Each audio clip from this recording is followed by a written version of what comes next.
할렐루야. 할렐루야. 우리가 신앙생활하면서 가장 관심이 어디 있는가 하면은 하나님께서 나를 향하신 뜻이 어디 있는가, 또 내가 하나님 뜻대로 살고 있는가, 이런 관심을 갖고 우리들이 신앙생활을 하고 있습니다. 근데 문제는 우리 신앙생활하면서 이 하나님의 뜻을 알지를 못할 때가 많아요. 또 하나님의 뜻을 분별하지 못해서 내 마음대로 내 뜻대로 살 때가 상당히 많아서 때로는 답답해하기도 하고 힘들기도 하고 방황할 때도 상당히 많이 있었습니다. 만일 어떤 사람이 결혼을 앞에 두고 내가 이 사람과 결혼을 해야 되는지 안 해야 되는지 결정을 할 때 굉장히 힘들 거예요. 하나님께 기도하면 하나님, 주의 뜻이 어디 있습니까? 물을 때가 많이 있었을 겁니다. 어떤 사람이 이사를 하면서 내가 이사를 해야 될까요? 안 해야 될까요? 이 문제를 가지고 하나님의 뜻을 물어볼 때가 있었을 거예요. 그때마다 굉장히 힘들어할 때도 많았을 것입니다. 사업하는 사람이 사업을 하면서 내가 이 사업을 해야 될까요? 마야 될까요? 이것 때문에도 우리가 고민하면서 하나님의 뜻을 물을 때도 있었을 것입니다. 대학생이 학교를 갈 때 이 학교를 가야 될까요? 저 학교를 갈까요? 이 고민할 때 갈팡질팡할 때가 상당히 많이 있었을 것입니다. 특히 하나님은 영적인 존재이기 때문에 사람처럼 나타나서 직접 자기 뜻을 알려주면 좋을 텐데, 이 하나님을 만나지 못하다 보니까 하나님 뜻을 알지 못해서 분별하지 못할 때 굉장히 힘들어할 때가 상당히 많았습니다. 제가 학생 시절에 학교를 다닐 때 보면 교회 앞을 항상 지나다녔어요. 갈 때나 올 때나 늘 지나다녔습니다. 근데 학생의 그 지도교사 하신 분이 기도를 그렇게 많이 강조를 많이 했어요. 그래서 이제 학교 갈 때 들려가지고 기도하고 돌아올 때 예배당에 들려가지고 기도하고 그랬는데, 올 때 제가 그 찬송을 늘 부렀던 찬송가가 있습니다. 그게 425장인데 우리 한번 반주하면 주님의 뜻을 잊어, 이 찬송을 그렇게 하면서 제 마음에 왔는 찬송을 불러서 함께 한번 불러볼까요? 우리 부르겠습니다. 주님의 뜻을 이루소서. 주님의 뜻을 이루소서. 고요한 중에 기다리니 진흙과 같이 날 빚으사 주님의 형상 만드소서. 주님의 뜻을 이루소서. 주님 발 앞에 엎드리니 나의 맘속을 살피시사 눈보다 희게 하옵소서. 주님의 뜻을 이루소서. 병들어 몸이 피곤할 때 권능의 손을 내게 펴사 강건케 하여 주옵소서. 주님의 뜻을 이루소서. 온전히 나를 주장하사 주님과 함께 동행함을 만민이 알게 하옵소서.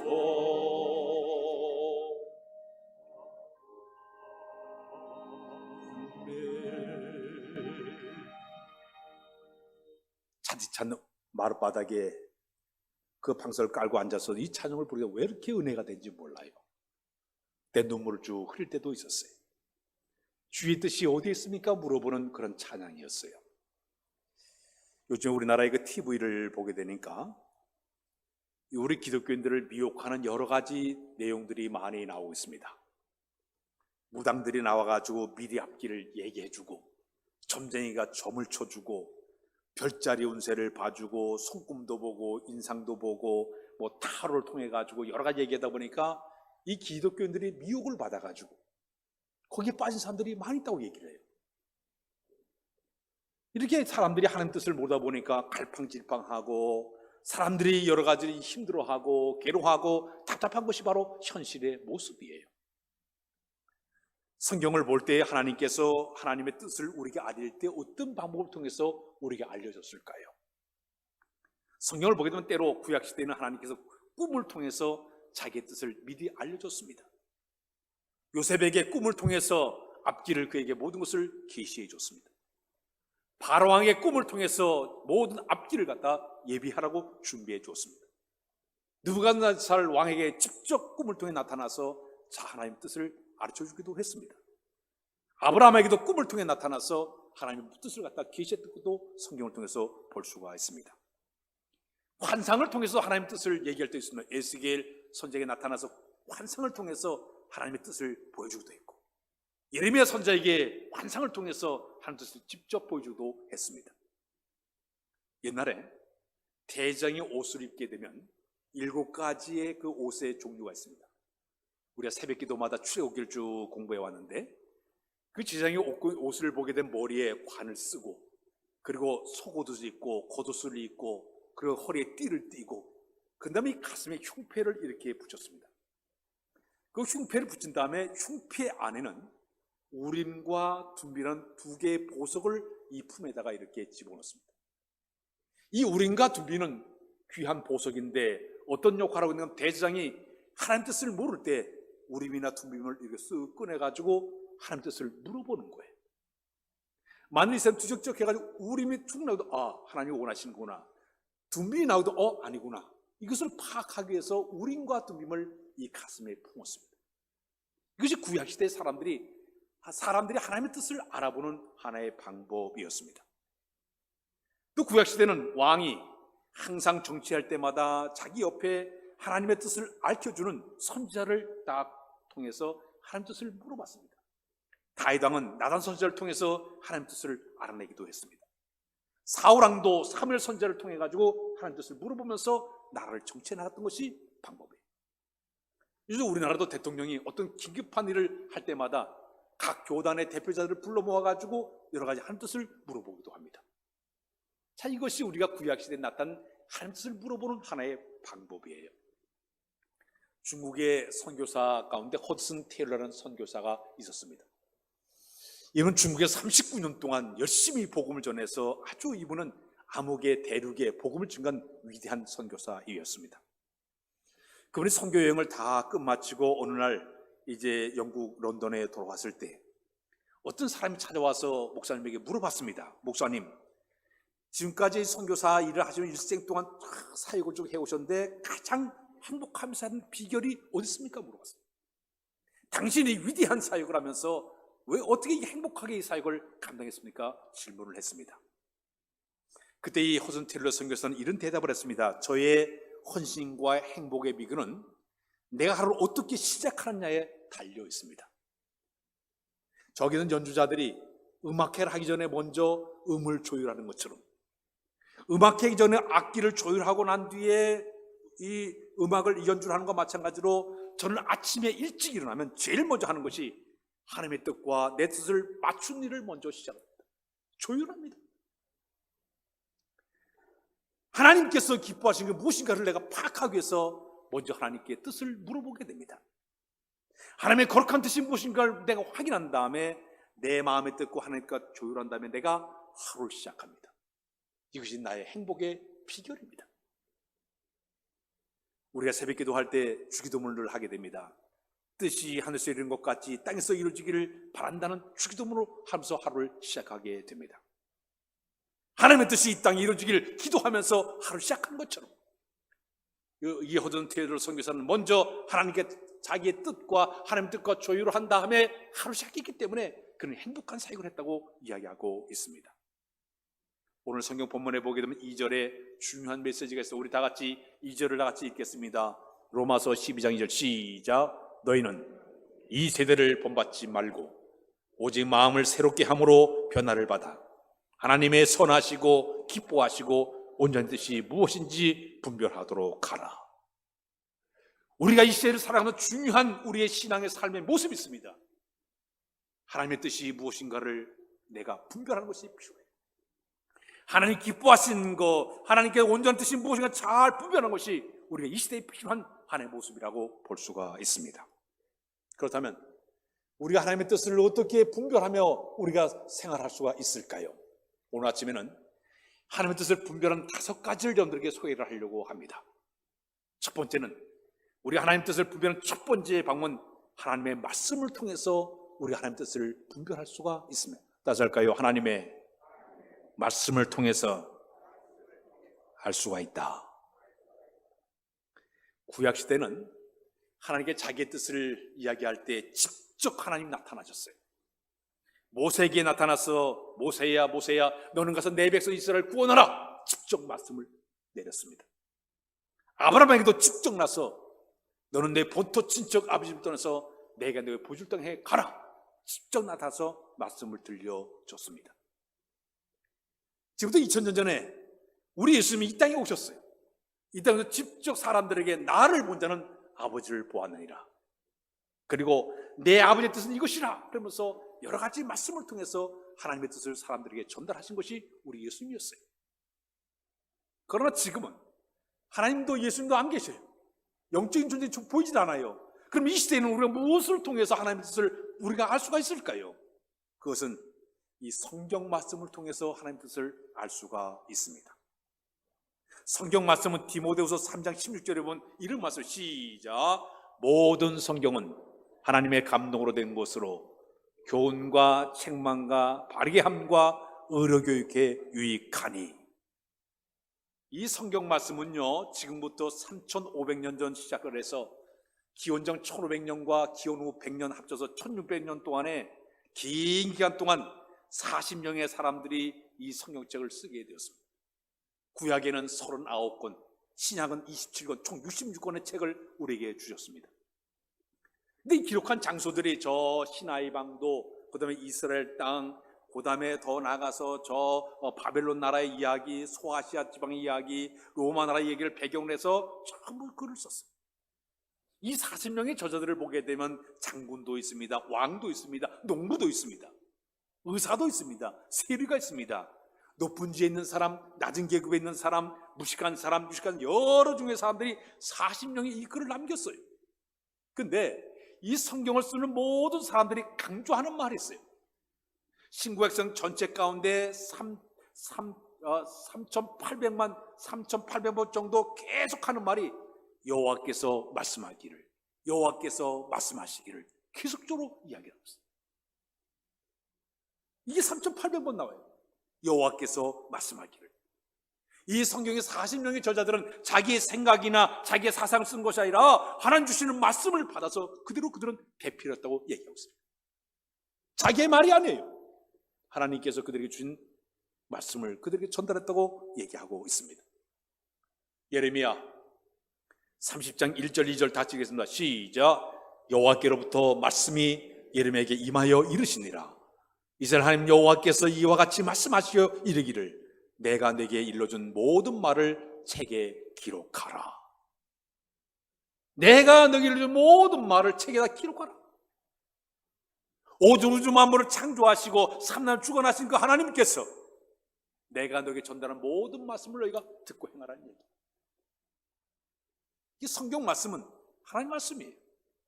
그래서 그 말씀을 통해서 하나님의 뜻을 우리가 분별하게 되는 거예요. 그래서 성경은 하나님의 음성을 듣는 이 확성기라고 했어요. 이 소리의 확성기라고 얘기했습니다. 말씀을 우리가 보다 보면 그 말씀과 하나님의 음성을 듣게 되고 하나님의 뜻을 분별하게 된 것이 바로 성경 말씀이에요. 사업하는 사람이 성경을 보다가 지혜를 얻어서 사업을 잘하는 사람이 있습니다. 판사가 성경을 보다가 감동을 받아서 통찰력을 갖는 사람이 있습니다.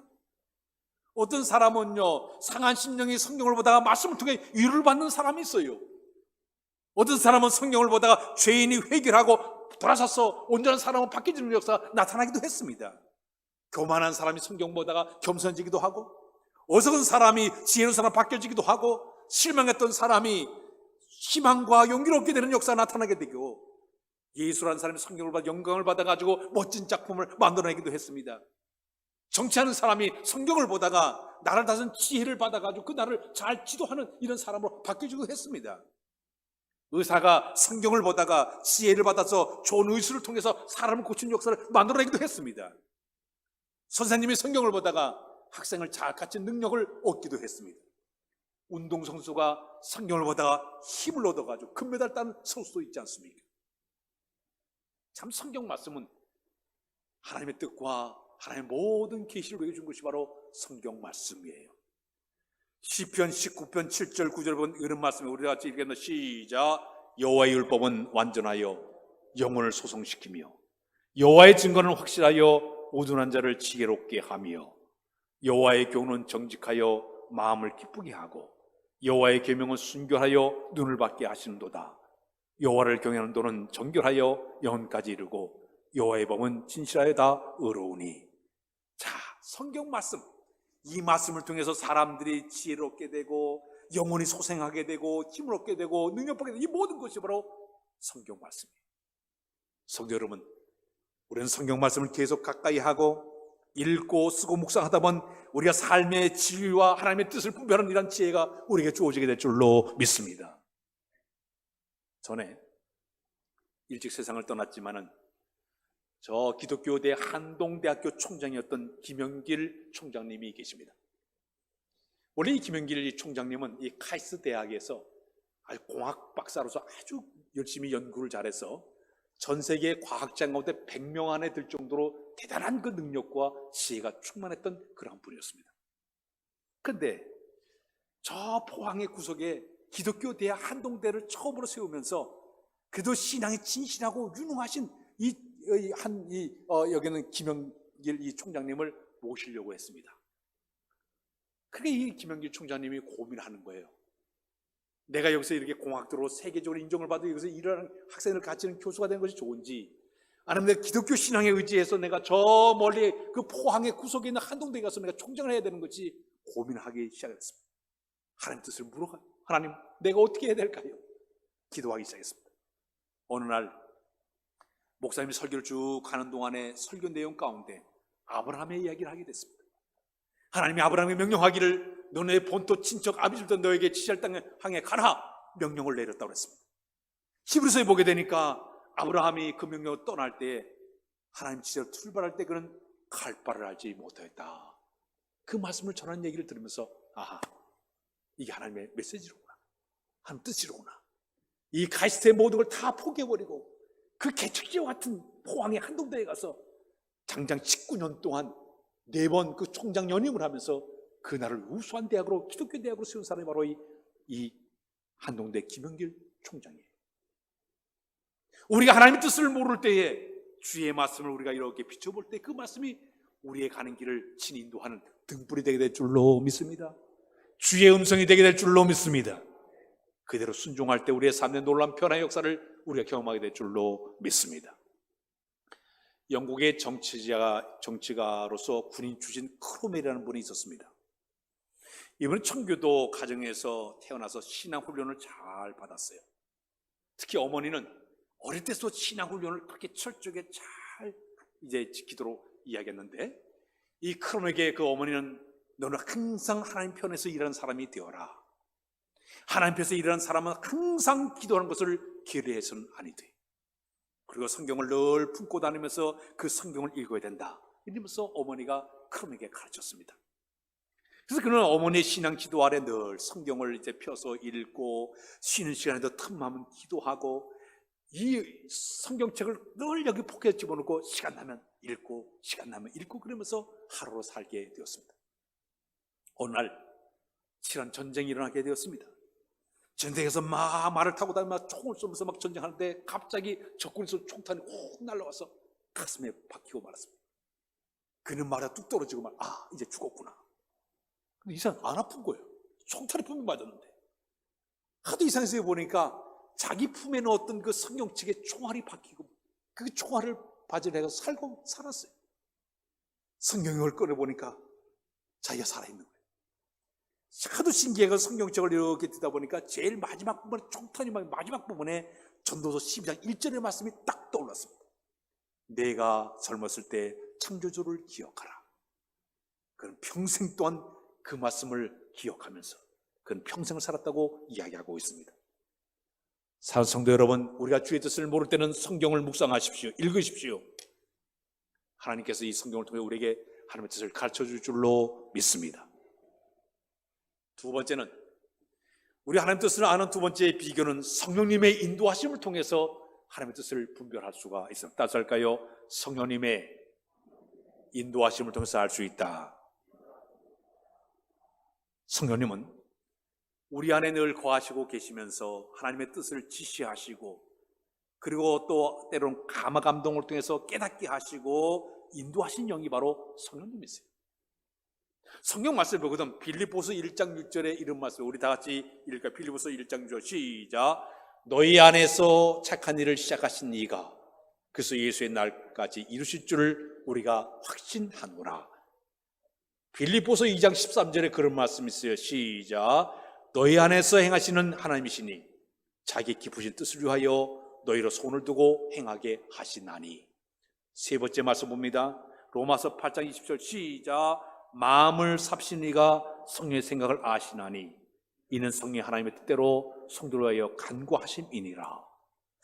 이 말씀에 다 보게 되면 너희 안에서 행하신 하나님, 너희 안에서 행하신 하나님, 너희 안 착한 일 시작하신 그 하나님, 너희 마음을 삽신 하나님, 그 하나님이 우리 마음속에 늘 거하시면서 우리 마음을 감화 감동하시고 소원을 품게 하시고 열정을 품게 하시고 그대로 살아가도록 인도하시는 분으로 성령님이세요.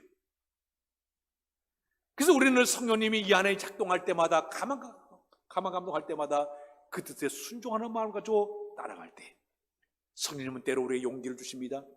우리 마음에 희망을 주십니다. 자신감을 주십니다. 특별히 우리 마음에 평안을 주시면서 우리 마음을 행하도록 인도해 주시고 있습니다. 사랑하는 여러분, 성령이 내 마음에 감동할 때 순종하는 마음으로 행할 때 주의 뜻이 아름답게 우리를 통해 이루어지게 될 줄로 믿습니다. 요엘서 2장 28절에 보면 이런 말씀이 있어요.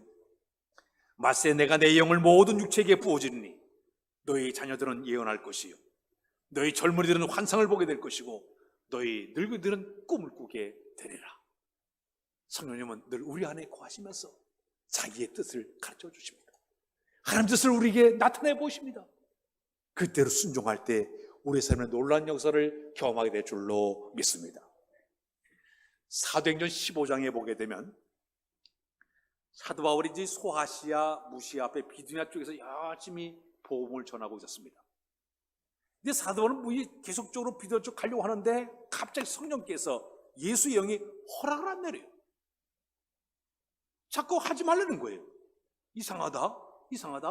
근데 그날 밤에 잠을 자려고 하는데 그가 환상을 보게 됩니다. 저 마게도냐 사람이 흰 옷을 입고 서서 우리를 와서 도우라 손짓하는 손길을 보게 됩니다. 그때 이 사도 바울이 나를 딴 곳으로 가라고 그런가 보다. 그가 방향을 틀었습니다. 터키에 가게 되면요, 그 터키에 가게 되면 저 동양과 서양을 이어주는 큰 보스포러스 해협이 쭉 바닷물이 흐르고 있습니다. 이쪽이 동양에서 저쪽 다 보여요. 지금 다리가 안 돼서 다리를 통해서 왔다 갔다 할 수 있습니다.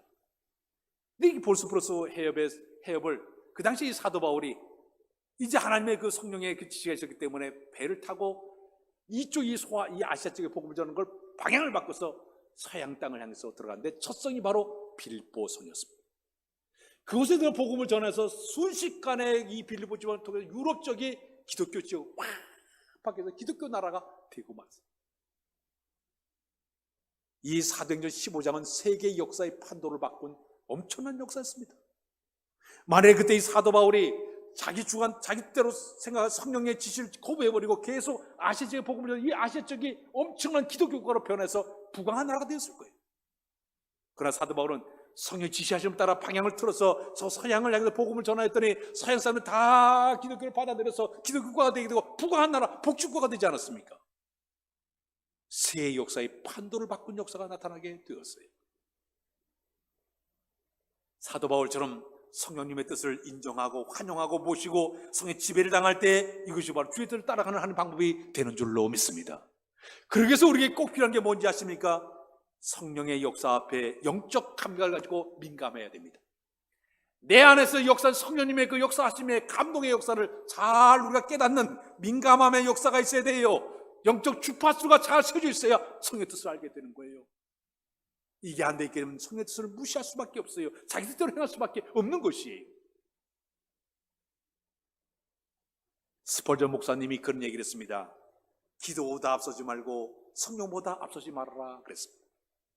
성령이 내 마음에 감동을 지시할 때, 내가 아멘 순종할 때 하나님의 놀라운 역사를, 하나님의 놀라운 뜻을 우리가 경험하게 될 줄로 믿습니다.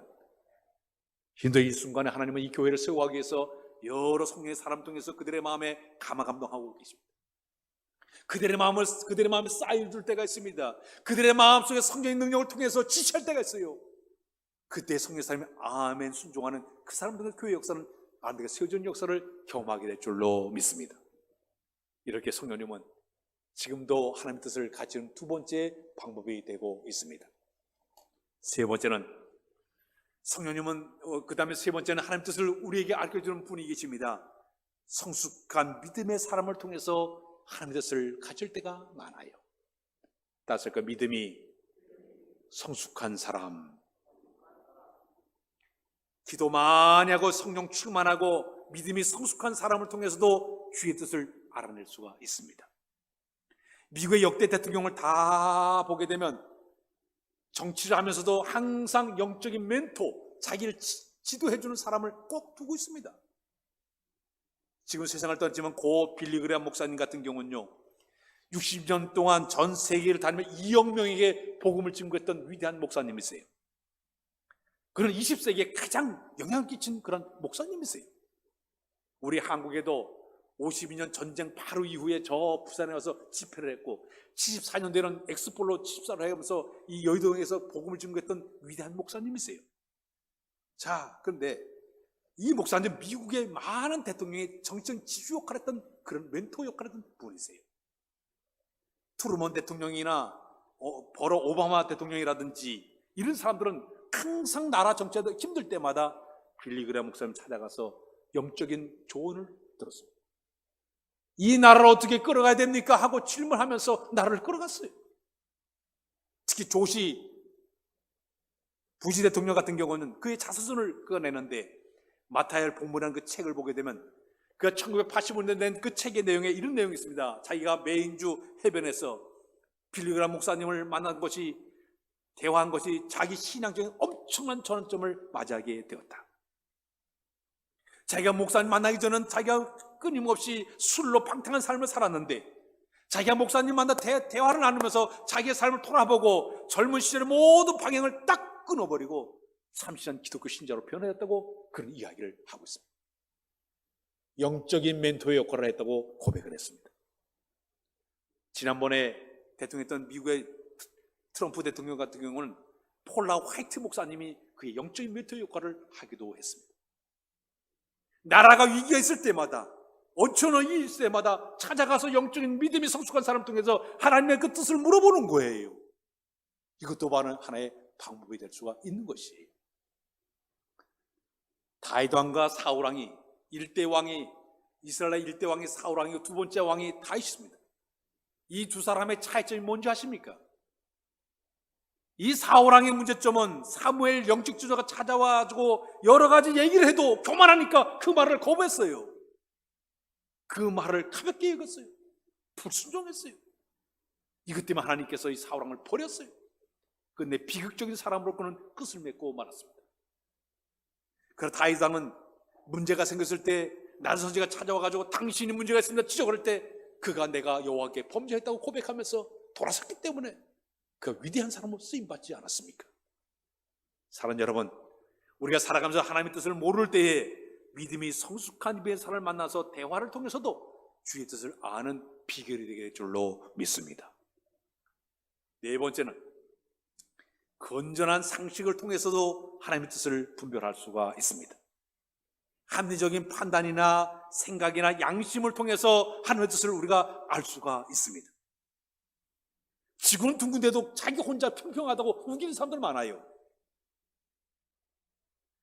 사람들의 마음속에 무리할 정도로 계획을 세워놓고 그 하나님 뜻으라고 밀고 나는 사람들 많아요.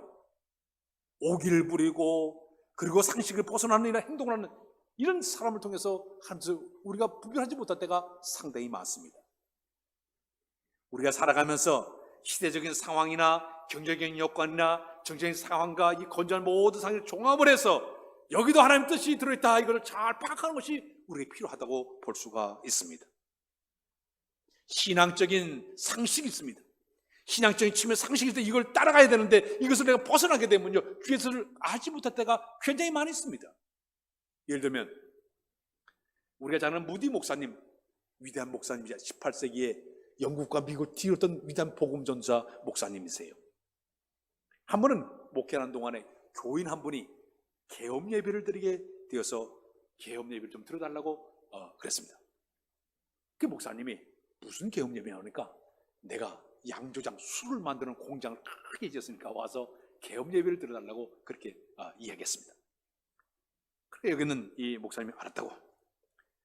이제 무디 목사님이 그곳에 가서 계엄 예배를 드리면서 손을 높이 들고 축복 기도를 하면서 오 하나님, 이 양조장이 오늘 문을 열고 내일은 문을 닫게 하여 주시옵소서. 이 양조장에 술이 생산되게 되면 수많은 청소년들이 이 술을 먹고 타락하게 될 수밖에 없습니다.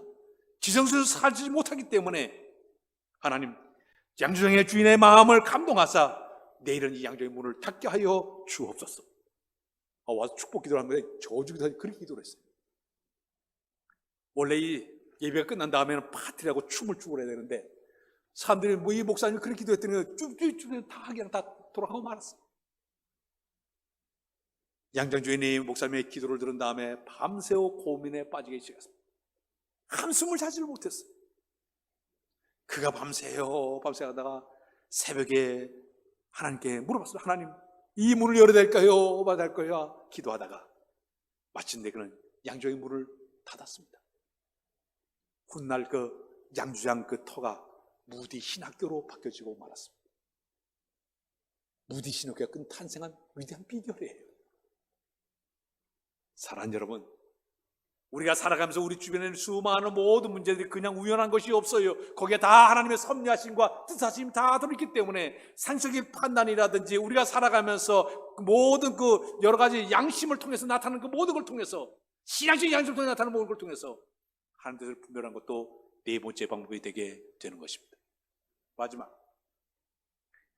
상황의 변화를 통해서도 하나님의 뜻을 알 수가 있어요. 따라서 할까요? 상황의 변화를 통해서 알 수 있다. 우리 사람들이 살아가면서 주변에는 모든 일은 결코 우연한 일이 없어요. 우연한 것이 없어요. 다 그곳에 하나님 뜻과 섭리와 계획이 다 들어가 있어요. 성경 말씀에 보게 되면 시편 30편 23절에 이런 말씀이 다 시작. 여호와께서 사람의 걸음을 정하시고 그의 길을 기뻐하시나니 그는 넘어지나 아주 엎드리지 아니하면 여호와께서 그의 손으로 붙드심이로다. 하나님께 사람들의 걸음을 다 정해놨어요. 그의 가는 길을 다 기뻐한다고 그랬어요. 자기 멋대로 걸어가는 것이 아니에요. 거기에도 하나님의 다 계획하심이 다 들어가 있어요.